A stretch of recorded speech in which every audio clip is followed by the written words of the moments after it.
Deputy chairman sir, एक बहुत बड़े महत्वपूर्ण विषय पर, बिल पर यहाँ चर्चा हो रही है। जो नौजवान छात्र है, उस छात्र के जिंदगी का विचार करने वाली सरकार हमारी है। अपोजिशन वाले जो भी आरोप लगाना है लगाते रहो। जितना आप हमारे ऊपर आरोप लगाते रहोगे उतना हम आपको भगाते रहेंगे।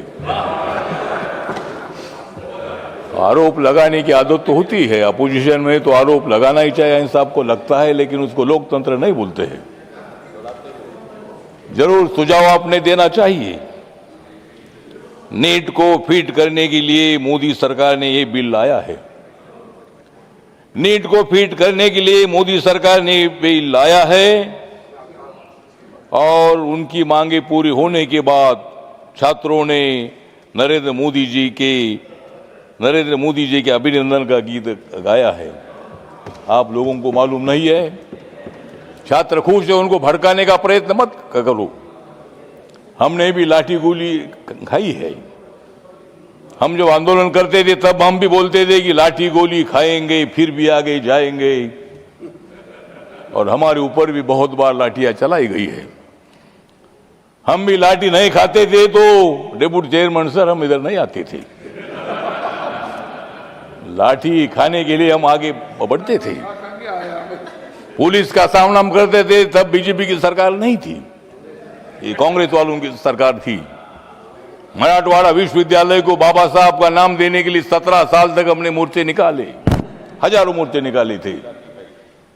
आखिर में बाबा साहब अम्बेडकर जी का नाम मिला, हमने सरकार का अभिनंदन किया था। तो मोदी जी जो है, मोदी जी ये जादूगर है। हम छात्रों के आंदोलन की तरफ मेरा पूरा ध्यान था। आप लोगों को मालूम है कि अमेरिका से भारत आया था चुपके चुपके। अमेरिका से जो भारत आया था चुपके चुपके, उनका नाम है अभिजीत दीपके। अभिजीत दीपके मेरे समाज का है। अभिजीत दीपके अम्बेडकरवादी भी है। अभिजीत दीपके ये मतलब आंदोलन उन्होंने खड़ा किया, विषय इम्पोर्टेंट था और सरकार ने उनकी मांगे पूरी की है। लाठी चार्ज तब होता है जब हम कोई पुलिस पर पत्थर मारते हैं। पार्लियामेंट का घेराव की घोषणा तो होती है, ठीक है, ये रेल भवन तक उनको आने का मौका दिया था। 25 दिन तक आंदोलन वहां करते थे, शांति से आंदोलन करते थे, किसी पुलिस ने लाठी नहीं चलाई थी। लेकिन जब मतलब यहां पार्लियामेंट की तरफ घुस कर आने का प्रयत्न हुआ तब पुलिस को लाठी चलानी पड़ी, लेकिन मैं उसका समर्थन नहीं करता हूं। जरूर इसकी इंक्वायरी भी होनी चाहिए। जितेंद्र सिंह साहब इधर है, उत्तर देने वाले हैं। जरूर अगर कोई पुलिस वालों ने गलती की होगी तो उनको सजा मिलनी चाहिए, उनके ऊपर एक्शन होना चाहिए। लेकिन नरेंद्र मोदी सरकार पूरा देख रही थी। हमें मालूम था पूरे देश भर आंदोलन हो रहा है और सारा देश के लोग मतलब उनको सपोर्ट कर रहे हैं। इसीलिए सरकार ने धर्मेंद्र प्रधान जी का रिजाइन ले लिया है। धर्मेंद्र प्रधान जी के रिजाइन की उनकी मांग थी। हमारे जेपी नड्डा साहब और जितेंद्र सिंह जी बार बार उनके साथ बात कर रहे थे, पूरा ध्यान हमारा था, लेकिन आप लोगों को भड़काने के लिए जा रहे थे। आप वहां जाकर मतलब उनको चेतावनी देने का प्रयत्न कर रहे थे, लेकिन वो छात्र जो थे उसमें कुछ छात्र घुस गए जो हमारे अभिजीत दीपके के साथ जो छात्र उतना नहीं थे, और भी कोई मतलब उसमें छात्र थे। उन्होंने मतलब बैरिकेड तोड़कर इधर आने का प्रयत्न किया था, पार्लियामेंट की तरफ घुसने का प्रयत्न किया था। इसीलिए वहां जो भी हुआ नहीं होना चाहिए था। 25 दिन तक शांति से आंदोलन चल रहा था और सरकार पूरा ध्यान दे रही थी। सरकार ने पूरी मांगी उनकी मान्य कर दी है और इसलिए ये बिल जो यहाँ लाया है, इस बिल जो लाया है मतलब नीट पेपर हुआ था लीक।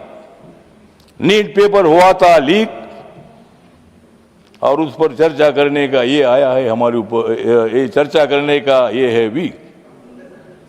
तो हम सब लोग मिलकर, जो हमारे छात्र है, नौजवान है, उन नौजवानों के पीछे हम लोग हैं। नौजवान हमारे नहीं रहते थे तो शायद 2014 में नरेंद्र मोदी की सरकार नहीं आती थी। मैं कांग्रेस पार्टी को छोड़कर अगर मैं बीजेपी के साथ नहीं आता था तो सरकार नहीं आती थी, ऐसा नहीं है, लेकिन मैं आपके साथ आया, आपको सपोर्ट करने के लिए मैं आया था। मेरी पार्टी बाबा साहब अम्बेडकर जी की पार्टी है पूरा हो गया। और इसीलिए इस बिल का समर्थन करने के लिए मैं यहाँ खड़ा हूँ। नौजवानों को भड़काने का प्रयत्न मत करो, सारे नौजवान हमारे साथ है, वो आने वाले चुनाव में भी हमारे साथ रहेंगे और 2029 में भी नरेंद्र मोदी जी प्रधानमंत्री रहेंगे और उस मंत्रिमंडल में मैं भी उसमें रहूंगा। Thank you. अब इसीलिए मतलब ठीक की बात है, तो इसीलिए बिल जो है बिल पर सुझाव दे दीजिए, दोबारा पेपर लीक ना हो उसके लिए आपके सुझाव जरूर हम सुनेंगे और उसमें क्या परिवर्तन करना है उसके बारे में हमारी सरकार विचार करेगी।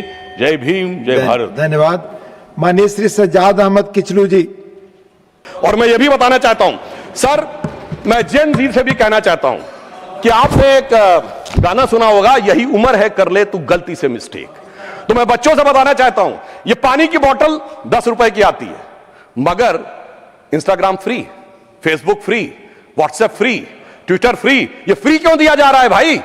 जबकि वो सभ्यता क्या कहती है, there can never be a free lunch, if there is a free lunch there has to be poison in it. तो मैं समझना चाहता हूं वो फ्री आपको इसलिए दिया जा रहा है ताकि आपके दिमागों को कैप्चर किया जा सके। इसलिए मैं पुनः 1997 की एक मूवी है यस बॉस, जो शाहरुख खान और जूही चावला थे, तो वो अपने बॉस को सोचती है कि वो मेरे लिए अच्छा कर रहा है, मगर वो उनको ट्रैप में फंसा रहा था। तो एक गाना था, बड़े टेढ़े मेढ़े दुनिया के रास्ते, खतरे ही खतरे हैं तेरे वास्ते। तो मुझे लगता है कि जेन जी को इस विषय पर समझना चाहिए। और मैं यह भी कहना चाहता हूं युवाओं से, याद रखिए योग भोग संग्राम तीनों जवानी के काम। और याद रखिए 80% लोग भोग में और 20% लोग संग्राम में पड़े हुए हैं। बहुत संभल संभल कर आगे कदम बढ़ाना होगा। इसलिए मैं कहना चाहता हूं कि आज जब छात्रों के आंदोलन में कुछ ऐसे अवांछित तत्व आ गए थे, और ये मैं हवा में नहीं बोल रहा हूं, 23 जुलाई को 9:30 पे सोनम वांगचुक जी का ट्वीट है जिसमें उन्होंने ये कहा कि भाई मुझे बहुत पेन है कि कुछ एंटी सोशल एलिमेंट्स आ गए। बच्चों से कहूंगा सावधान रहिए, ये बड़े खतरनाक एलिमेंट हैं, ये अवसरवादी या राजकतावादी हर आंदोलन में चले जाते हैं, सीए में भी चले जाते हैं, किसान में भी चले जाते हैं, कुछ पहलवान में भी चले जाते हैं, आज बच्चों में भी। तो ये वो मुखौटा है जो कभी मुसलमान के पीछे छुपता है, कभी किसान के पीछे छुपता है, कभी पहलवान के पीछे छुपता है, आज नौजवान के पीछे छुपा है। इसलिए मैं कहना चाहूंगा बच्चों से कि देखिए वो जो बच्चे हैं वो तो भटके हुए नौजवान हैं सर, बच्चे तो भटके हुए नौजवान हैं, मगर सत्ता के लालच में पक्की दाढ़ी वाला एक लटका हुआ नौजवान भी है, उससे उनको बहुत सावधान रहने की जरूरत है। और मैं सर बस 1 मिनट में खत्म कर रहा हूं सर, प्रधानमंत्री जी ने और गृह मंत्री जी ने यह ध्यान रखा, हिंदी में एक कहावत है कि गेहूं के साथ घुन न पिसने पाए, हमने ध्यान रखा कि उन अपराधी तत्वों के बीच में बच्चों के साथ किसी प्रकार का वो ना होने पाए। तो मैं सिर्फ ये कहना चाहूंगा, हमारा उद्देश्य है संवेदना, संवाद के साथ समाधान खोजना, इनका है दुष्प्रचार, अराजकता के साथ घमासान मचाना। और बस अंतिम पंक्ति कहकर समाप्त करता हूं, मैं बच्चों से कहना चाहता हूं, प्रधानमंत्री जी ने जिन विपरीत परिस्थितियों में निकाला है